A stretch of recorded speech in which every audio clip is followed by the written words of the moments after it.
Welcome to the Higher Love with Megan podcast with me, your host, Megan Cooper, a holistic coach and trauma-informed practitioner. Expect conversations where we can broaden the narrative beyond the confines of privileged circles of wellness and self-development. It is my intention to take my listeners on a deep, personal journey of self-discovery, to shift away from band-aid solutions, to instead address the root causes that perpetuate ongoing cycles in your life, so that you can discover your authenticity and wholeness and truly heal and thrive. As you truly heal and thrive within yourself, you'll also be journeying together in collective discovery, understanding and uncovering the impact of how collective traumas shape our social structures and institutions and perpetuate the wider ongoing cycles of suffering. Here, diverse experiences are honoured, the status quo is challenged, and together we are fostering a space that stands for healing and thriving for all, so that we may all work, live, and parent better together. As a listener, you are not just here to passively consume. You're an ambassador for deep healing and societal evolutions, ready to engage in thought-provoking, challenging conversations. As your host, I'm committed to providing ever-expansive spaces that inspire us to contribute to a world defined by higher love. Thank you for joining me on this journey. Enjoy. Up on the podcast this week, we have Gemma Brady. Gemma is the founder of Sister Stories, which is on a mission to make going to women's circles as common as yoga class. She's dedicated her life to creating spaces for people to tell important stories, be it on film, in writing, or in their community. She believes in the healing power of storytelling and the power of the generous acts of both speaking and offering deep listening. Her 15-year career as a filmmaker has seen her creating BAFTA award-winning content across a variety of media, from senior roles on some of the UK's most popular and sensitive documentary series to award-winning charity campaigns. In 2017, Gemma created Sister Stories as a means of offering women an opportunity to come together and experience the transformative power of being seen and heard. Grounded in the primal and magical tradition of storytelling, Sister Stories events invite women to deepen their sense of connection to the self and one another, experiencing the simple joy of knowing we are all in it together. What started as a simple circle gathering in London has grown to a global movement of women training to lead and share the transformative power of circle in their communities. Enjoy.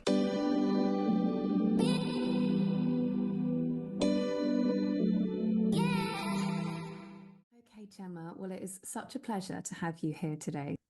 Thank you for having me. It's a pleasure to be here. So just starting off with your amazing work around Sister Stories. So do you want to just tell the audience what is the premise of Sister Stories? So there are so many ways I could answer this question, but I think in its purest form, Sister Stories, we're a global movement of women holding circle and holding circle for other women.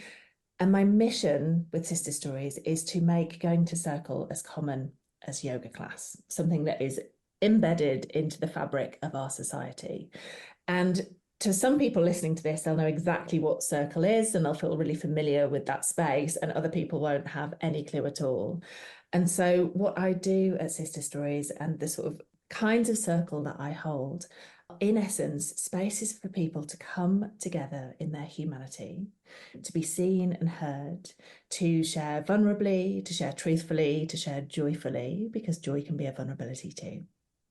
And to come together in a way that feels really ancient in lots of senses, you know, sitting together around a fire, although sometimes we do it on Zoom and that feels powerful too. And speaking and listening in a way that it allows us to really hear one another and really see one another and speak from our hearts without being in danger of getting any advice or getting any feedback or being interrupted or having to play any particular part. And there's so much more that I could say, but that is sort of the simple essence of circle, and that's what I'm trying to spread throughout the world.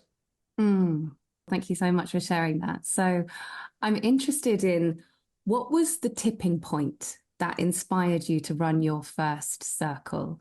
And what I mean by that is that spark that made you actually decide just to turn that dream into a reality. What was that spark that happened for you?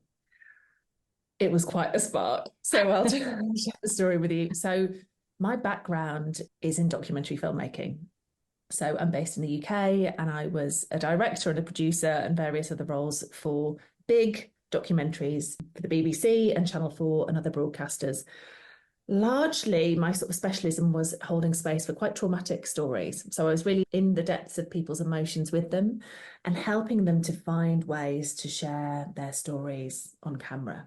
And that's quite a big deal for people to, in a moment of extreme emotional difficulty, to share, or reflecting on an extreme moment of emotional difficulty in their life. And so without knowing it, in that role, I was really holding space for people to open up. And I found it fascinating because when I was sitting down with someone and interviewing them, for example, there was something really powerful that would happen in the room. So the first thing was the person sharing their story would often find it incredibly cathartic. They'd have this huge sense of lightness or emotional release. It felt really powerful to them often to be witnessed in sharing their story. And there was some sort of it was almost like this untouchable alchemy there that I didn't quite know what's going on, but I saw it time after time after time, interviewing hundreds of people from all different walks of life. And then the second thing that would happen is that I would find I was having some sort of cathartic release listening to them. There was always I would learn so much about myself in the listening. And if I was interviewing, I would sort of look around and you'd see the other members of the crew, like the sound guy and the camera guy, really moved. And there was just something special happening in that room through the simple act of sharing people's stories. And I became really curious about that. Like, what is it about this space? It feels special. So there was that element. And I sort of became curious about bringing this dynamic into a community context, but it was something that was sort of in the back of my mind. And then in 2017, I had sudden brain surgery. And it really was quite an astonishing moment in my life because the brain surgery itself wasn't, on the scale of brain surgery, it wasn't the most major. It was significant, but, there's a spectrum, and I was sort of not at the most serious end. But what happened was the surgery caused a hemorrhage, and I was really quite unwell with that as a side effect of the surgery. And I had this really astonishing experience where I was sort of, for 3 or 4 days, I felt like I was suspended in this no man's land. I didn't know whether I would be okay. I didn't know whether my body would be okay. I didn't know whether my mind would be okay. But I managed to sort of touch this really peaceful space within myself. I've never felt more calm. I've never felt more connected. I have never felt like a truer sense of peace than I did in that moment, even though it was an excruciating pain. And when I was in my recovery period, which was quite long, that peace sort of came with me. It was like I'd touched this lake of inner stillness and inner calm that I'd never really touched before, particularly because I was working in an industry that was very stressful and quite toxic and really wasn't that good for my health. I'd never felt this before. And on one of the first walks that I had when I was well, I was sort of shuffling down this country lane, and the name Sister Stories and the format of a circle dropped into my mind, fully formed. It was really quite something. And some people would call that a spiritual download, and other people would call it like an idea. And I don't know which one of those two things it was, but it was crystal clear what I was going to do. And so I put out this invitation to gather in my living room. There was space for 8 women. I was going to call it Sister Stories, and it was a sharing and storytelling circle format. And when those women came together, it was absolutely mind-blowing. And since that day, the circles have just filled, and I've done a little world tour, and now I train people all over the world to do the same thing. And what's absolutely incredible about the way that dropped in is, I talked to you earlier about this mission that I'm on to spread this type of circle work, but this isn't new. It's not something that I have developed. It's something that is indigenous to humanity. And in the West, we've sort of lost this practice in many ways, but in lots of indigenous cultures, it's been maintained, this way of gathering around a fire and sharing as a healing community act. But it's almost like in that moment of recovering from illness, I tapped into that universal format. And it's only when I studied circle subsequently that I was like, wow, this is how they all well, not all of them, but this is the format that we follow. It felt really quite special to have that experience. And still to this day, I don't know what happened, but it feels really quite magical. You touched on studying circles and the history of circles and how that is so, as you said, indigenous to our humanity. In what ways has circles, storytelling, been part of our cultural history in a way that we've perhaps become disconnected from now?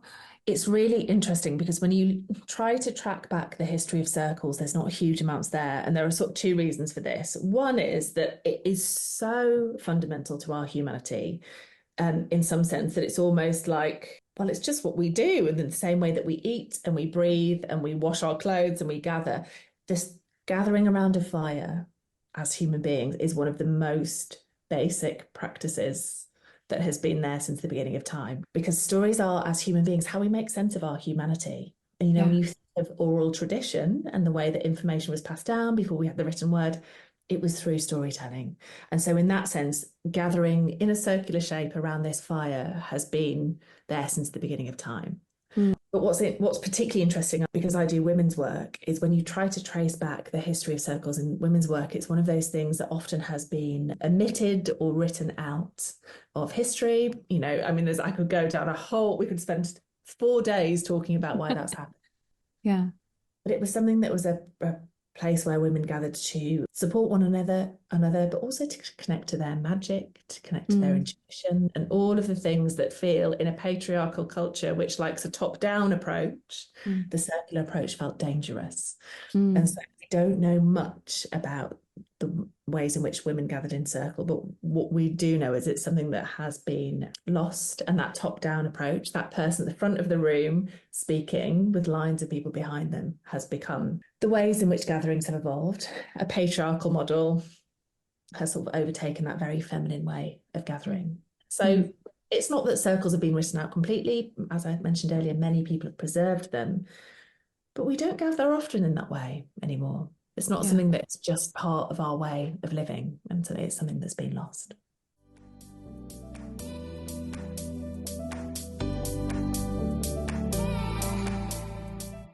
What do you see as the healing power of storytelling and that deep listening?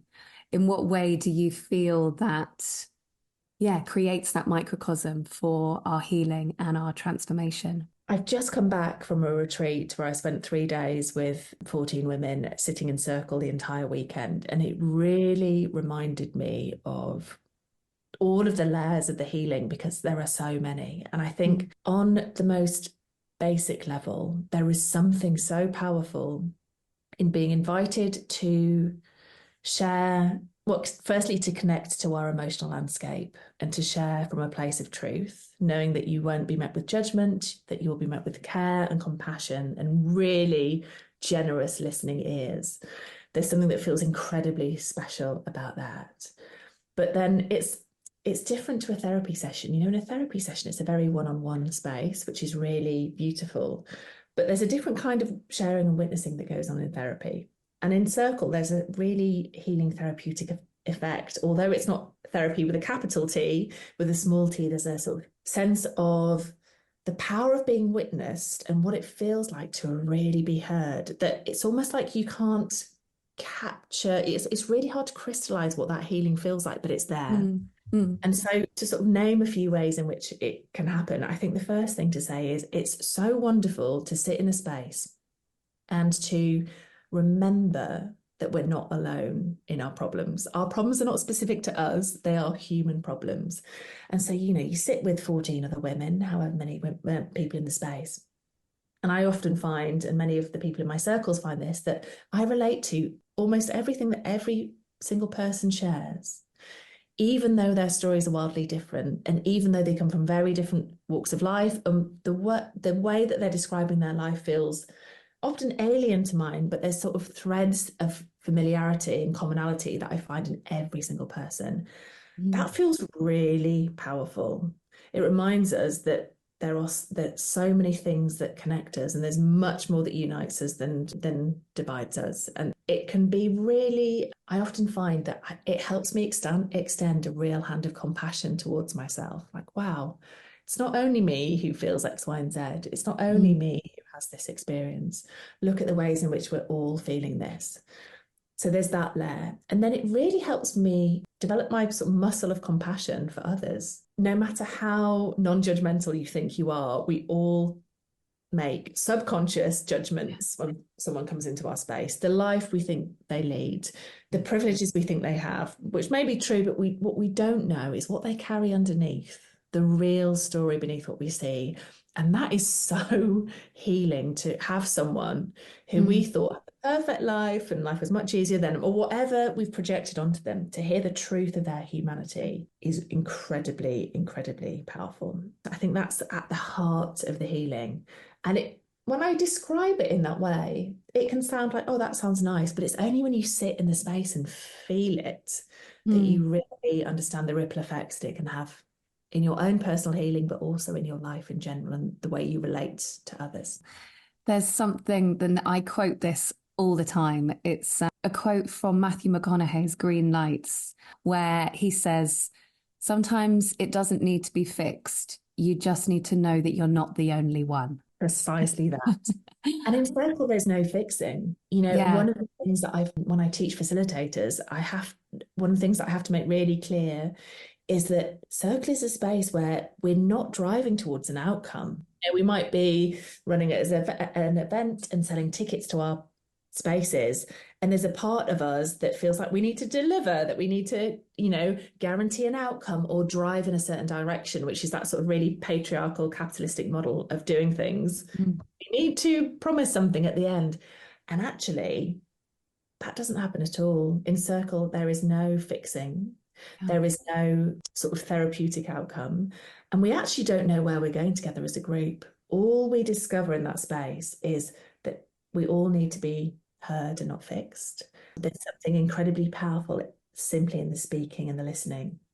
And letting it be that simple, particularly if you're someone who's in the facilitation role, is really hard, but that's where the power lies. Yeah, absolutely. I love that. And you know, something that I guess I've come into more recently through the compassionate inquiry training that I've done, which is Gabor Mate's approach to trauma work.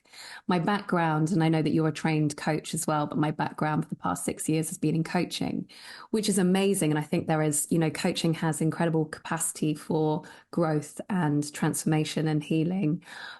But it's also about this getting somewhere, getting on to the next thing. And within, I'm sure that you agree, you know, the wellness industry that we have, there's a lot of narrative around, you know, where you are right now is not where you want to be. Let's get you to the next step, which, unless you're quite conscious about it, kind of demonizes where you are right now, or where you are right now is not enough, or needs to be gotten rid of in some kind of way, or something needs to be repressed or changed. Whereas what I'm hearing from you there, and certainly what I feel like I'm learning for myself, is really this healing and catharsis in just being totally present with whatever it is right now. And then what you're saying too is being witnessed within that, and it being met with whatever you're experiencing, whatever your experience is totally and fundamentally okay. And there is nothing to fix around that. There's nothing to change.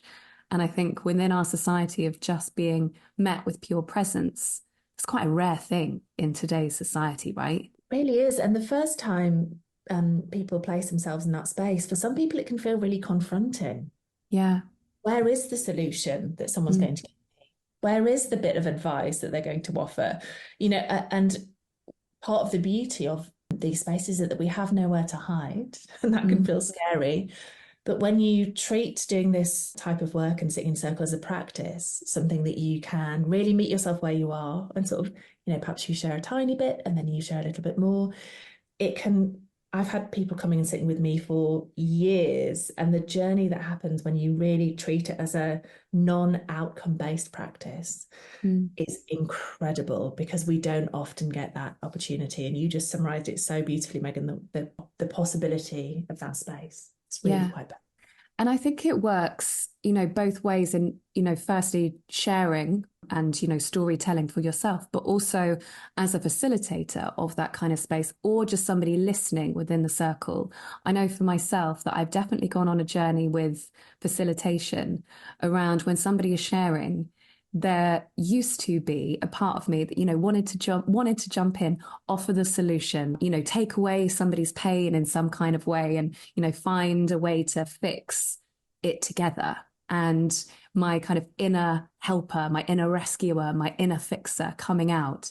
And it's been a really beautiful experience to be part of these kind of spaces, to be able to just take a step back and let that kind of need or inclination within myself subside and not need to rush in and actually just allow somebody to be within their own experience and that to be okay. Do you see that within facilitation as well, within these spaces, or just being an active listener within that space? It's really, really tempting to do precisely what you've described. And part of the art of circle facilitation is allowing yourself to simply hold the space and only hold the space, and to stay in the knowing that the gift comes in the simplicity. The gift comes in the not rushing in, but it can be a real internal battle, particularly if, for example, I've heard lots of facilitators talk about times when they've had lots of silence in their circle and feeling like, oh, people aren't getting what they need and people aren't sharing. And actually there is so much wisdom and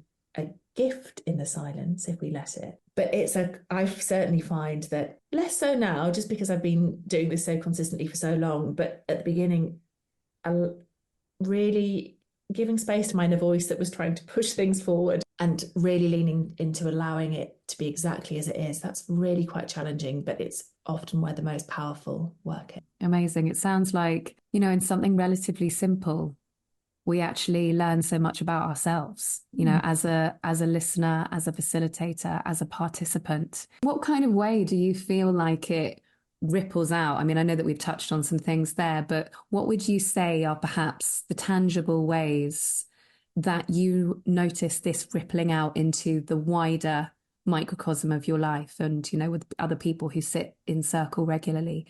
What is the impact, do you think, within our wider society in that? I think it depends how you're coming to the circle. So, for example, for me, I am one of life's listeners. I absolutely love it. I have no problem listening to people eternally. And I'm really comfortable in that role, which is partly why it's such a joy to me to do this work, because it's like I was born to do this. I was born to listen. How wonderful. What I was much less practiced in was using my voice. And for me, the practice has been to experiment with using my voice authentically in circle, which has felt often excruciating.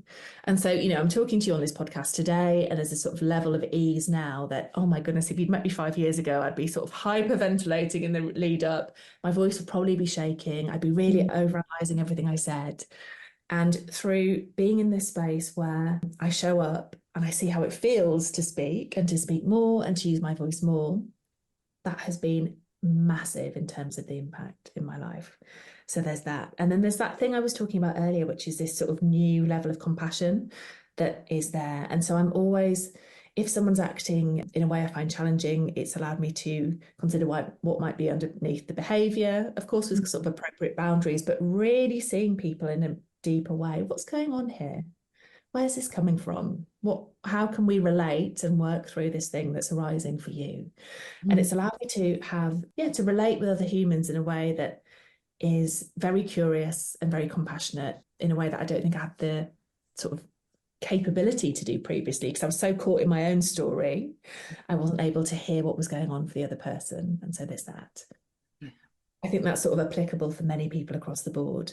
And then, so we talked about me being a listener. If you're someone who loves to talk and loves to speak and loves to offer your opinion, it can really allow yourself to become comfortable with offering a listening ear and real presence for another. And that shows up in so many different ways.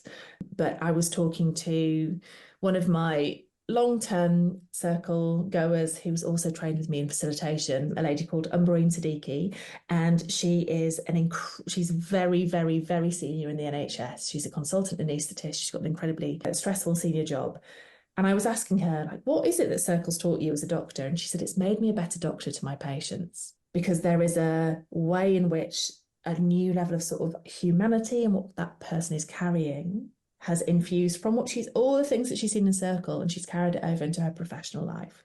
And it's stories like that and the ripple effect that makes me think, what would it be like if our children learned at school? I know they have circle time, but it's kind of not quite the same as what we're talking about, to relate to each other with a level of emotional openness and vulnerability that was normalized. What would it be like if workplaces introduced this practice? You know, we don't need to be sharing our deepest vulnerabilities with our colleagues, but bringing the whole human to work is an incredibly powerful thing. What would it be like if it was part of government, if it was part of the NHS, if it was part of the prison service? It was, you know, when you imagine this simple way of coming together in our humanity and not pretending that we're anything other than we are, that could really change the way that we relate to one another as human beings. And the ripple effect of that could be huge. I love that. And it was just making me think of, I don't know if you've ever seen or heard of Compassion Prison Project. Yes. Where they create the circle and it's the step into the circle if you've experienced this early trauma, this early trauma, this early trauma. And the video that I saw from that was just amazing, of seeing people who are incarcerated for very long periods of time find a sense of belonging through their shared experiences. It just, I mean, it literally every time I watch it, I'm brought to tears. But it just reminded me when you mentioned that. Oh my gosh, that video. I can feel goosebumps all over my body. And do you know, it's interesting because I think one of the reasons that I became interested in this work was the person who set up that project, they are a documentary maker as well. And there's an interesting thing when you're filmmaking that you do get exposed to people from all sorts of walks of life. And when you really listen to the story of where they've come from, it really changes. I mean, you know, obviously there's a level of complexity there, and there is obviously the sort of justice system that they're part of, but it really helps you understand the whole human. And that video in particular it should be watched by everybody, I think. So if you haven't, have a little Google after this episode and see if you can watch it. Yeah. How would you say that your experience in your career as a documentary maker, in what way do you think it best prepared you for Sister Stories? I think that lots of people who step into circle work are often from a background in the healing arts. And I have sort of trained in that subsequently, but because my work is rooted in story, something really important has happened in the way that I hold the space and the way that I show up in the space and the way that I teach people to do it, which is because circle can feel therapeutic, as I mentioned earlier. People often worry when they're in the facilitator seat that they need to be a therapist to hold the space. And there can be this real fear that emerges around, what if someone shares this kind of thing? And what if someone shares that? And what if someone becomes incredibly emotional? And I don't see it that way. The way that I set up my space and approach my space is that every human being carries stories. Stories are fundamental to who we are, and human emotion is fundamental to who we are. We should not be afraid of human emotion. It's natural. It's incredibly important that it's expressed. And in fact, just as many more problems come from repressing emotion than expressing it.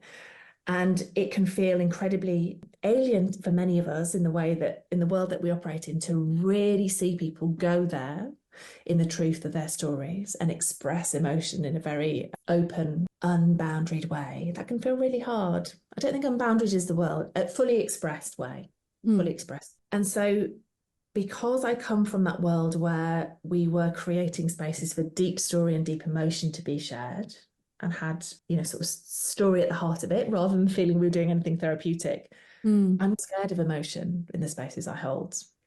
And when I train people, there are, of course, all sorts of considerations around safeguarding and being trauma informed. And it's, you know, there are responsible things that you need to do to be an ethical circle facilitator, absolutely. But let's not forget our humanity in the way that we need to share stories and how fundamental they are to our being in this world. Yeah. I love that. And, you know, what's coming through really strongly is not needing to be an expert in any of this stuff in order to, you know, facilitate or participate. But we're all an expert in being human, right? Because, I mean, we're all doing it every single day. And that is what we're bringing to the circle, just our humanness and our humanity, and then re-experiencing our humanity and our humanness through everything else that is shared. And I think that not being an expert part is so important. People often feel if they're the one gathering a space and they're the person ostensibly at the front of the room, they need to have some sort of wisdom to share or be some sort of guru figure or an influencer or have, be the one that people are there for. And that's not what this space is about. It's not about you. Your job as a facilitator is to really tenderly pour lots of intention into the space and bring very careful consideration to each aspect in the lead up to it. But once that space is open and you've shared your opening, you hand the space over to the group. And it's genuinely a co-creation. And so trying to be the expert is where things get problematic, actually. And that's where great calm can be called. It's not about you as a facilitator. And that's a really important aspect that you've just named there. Yeah, beautiful. And something else that you mentioned that I'd just love to discuss a little bit is around it's not just a space for, the extroverts, the people that have the voices, the people that are great at storytelling. I think I read that you regarded yourself as a nervous sharer. So I'd love to just speak to that a little bit. What advice would you have for somebody who is the nervous sharer? When I went to my first circle, and for actually a really long time afterwards, my voice would shake every time I shared. It really would. And that feels sort of unbelievable to me now that I found that courage to step forward. But I had some sense at the time that it was important for me to practice. And so when I hold spaces now, I often will really specifically name that this is a space where if you are someone who's nervous and sharing, can you allow yourself simply to practice using your voice? And I held a space last night where I issued this invitation for quieter sharers to step forward. And some people did it by simply saying, this is me. I actually get really nervous in these spaces. And so I'm practicing using my voice and I'm really grateful to be here. That was enough for them for that first step. And then over time, I've talked many times throughout this conversation about how circle can be a practice, experimenting. Allowing your body to feel the safety, because it's like sort of there's a whole nervous system operation happening in the background. Allowing your body to experience that feeling of safety in just the first time you share, and everyone listens, and you see their eyes, and you feel their hearts receiving you, and then you do it again, and you step out slowly and slowly and slowly, and over time, your voice can be more fully expressed. It will feel less excruciating to share. You won't have the nerves. Your body might even feel quite anchored and quite calm. And just taking that first step to experiment with using your voice. What do you feel have been some of your most magical moments of healing or impact that you have experienced or witnessed within circle and storytelling? Two in particular come to mind. One was really unexpected. So I've always held a story that circle needs to be very small and intimate to be powerful. And in lockdown, Google Women came to me and said, can you hold a circle for our female employees? I said, yeah, of course, thinking there'll be 8-10 women. And they said, right, it's for our end of year gathering for everyone in Europe, the Middle East and Africa. I was like, oh, how many people will be there? They said 500. Can you do it? I was like, oh. Wow. And so I sort of reimagined my practice and how I could bring elements of that essence of speaking and listening and telling some of our stories to other women into the space. Obviously bearing in mind it was a professional context. You can imagine with 500 women from a multitude of different cultures, there'd be a vast range of spectrum of how comfortable people would be with entering this kind of space and what they might share and all sorts of cultural considerations, personal considerations, professional considerations. It felt really complex, but I found a way to do it. I found a way to bring those principles in.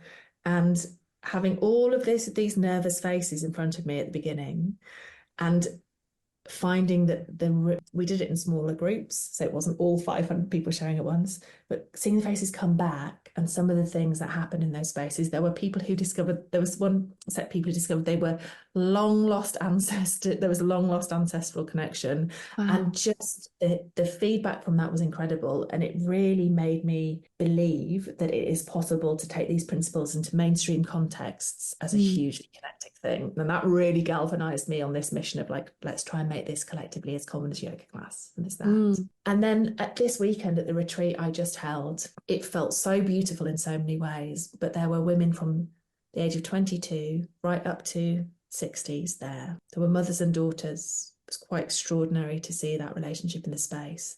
It felt truly intergenerational, and it felt like there was a level of heart and depth in that space, in the woodland, that I have never experienced before. It just felt really quite extraordinary. And in a time in my life where I'm really quite tired and depleted and sort of in the throes of motherhood and trying to keep going and going and going, I'd forgotten how restorative it can be to not only be in circle space, but to have that multi-generational perspective. It's really quite special. It doesn't happen that often.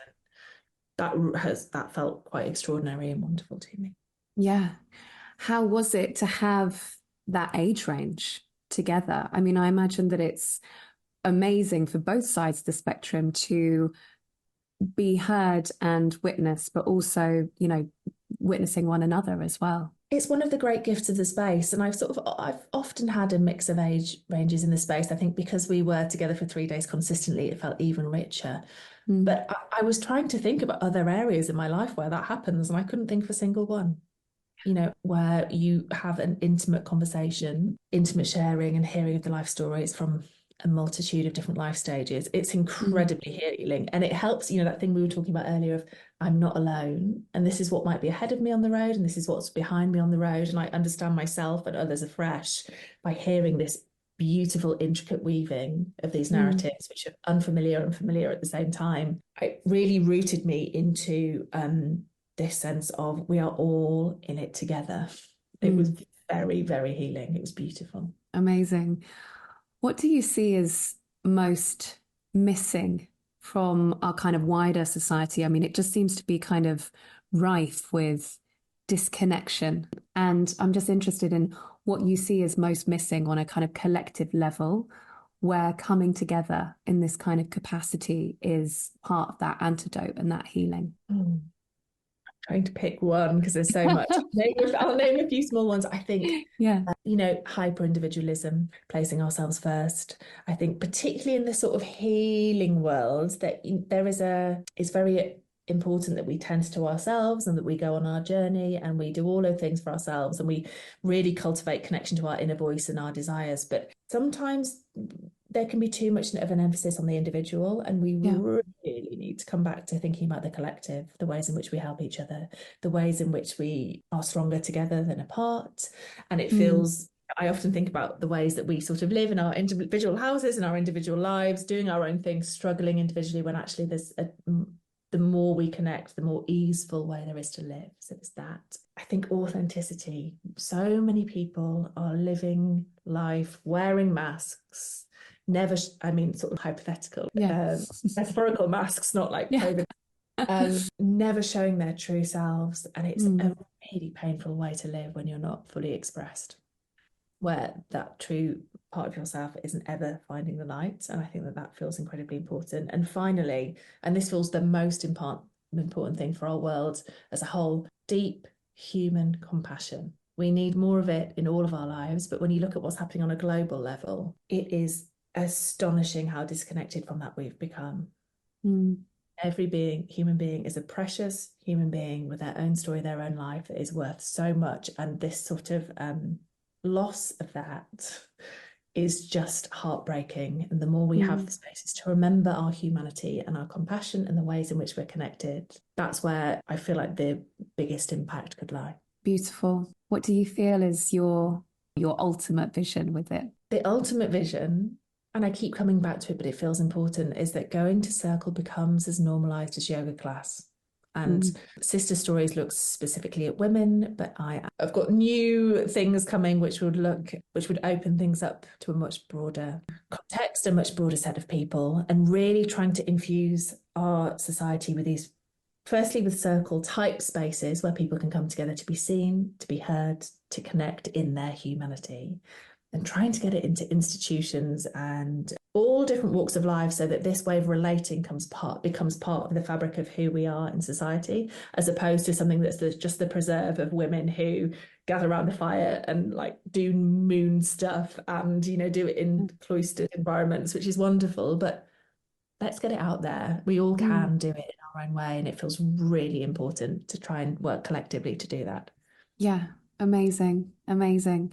I love the idea of it being present for kids as well. I mean, you mentioned that earlier. I mean, how amazing would it be for kids to learn those skills? And, within the prison institution, like you said, and so many different institutions within our society benefiting from these circles, I think we'd live in a very different kind of space.